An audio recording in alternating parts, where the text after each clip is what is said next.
Hey guys, today I'm going to be showing you how to max your character 6-8.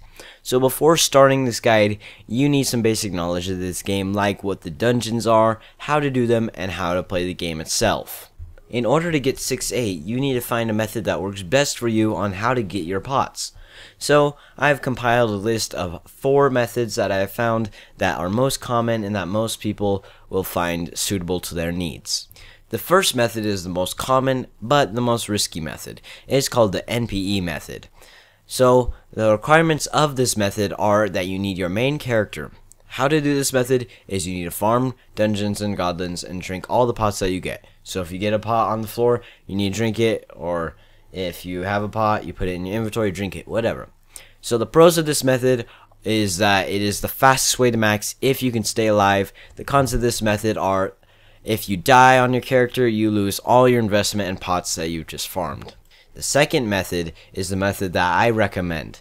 The requirements of this method are that you need 2 character slots or 2 accounts. So you need a farmer character and a main character. How to do this method is you need to farm dungeons or goblins on your farmer account, then transfer the pots to your main account and then have your main drink them. The pros of this method are it's very safe. If your farmer dies, you don't lose all your investment and you can always make another farmer. The cons of this method are that it is time consuming. The third method is called the merchanting method. It is also known as RotMM, or Realm of the Mad Merchant. So the requirements of this method are you need your main character, and then you need some knowledge of the current market right now. So how to do this is you basically have to buy items on the market with a varying price range. So like let's say life has 4 to 6 defense. I know that's irrational, but you could buy it for 4 defense and sell it for 6. So you need to buy your item for the lowest you can get it and sell it for the highest you can get it. This gives you profit, and then you can use that to max your character. The pros of this method are it's very safe. You don't have to go fight any monsters. But the cons of this method are it's very time consuming and requires patience with the current market. The fourth and final method is the wine cellar and Aurochs method. The requirement for this method is that you need an assassin character that can easily farm wine cellars and Aurochs. How to do this method is you need to take your assassin into wine cellars and Aurochs and throw your poison at Aurochs and get loot from him. Then you need to sell your loot and max your character. The pros of this method is it's very easy if you have a server or guild that hosts a lot of wine cellars and the server isn't very populated. The cons of this is that it's hard to get loot nowadays because of all the other DPS classes. It is also risky if you're only using one character and not using the farmer main setup.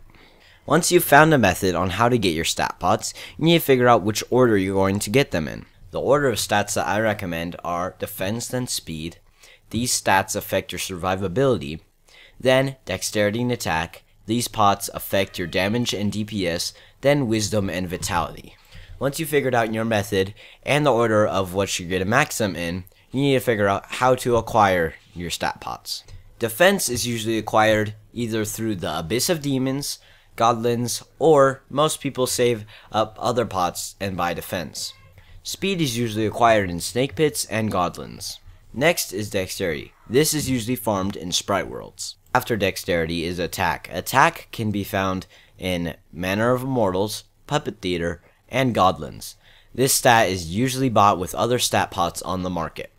Next is wisdom. It can be found in undead lairs and mad labs. And finally is vitality.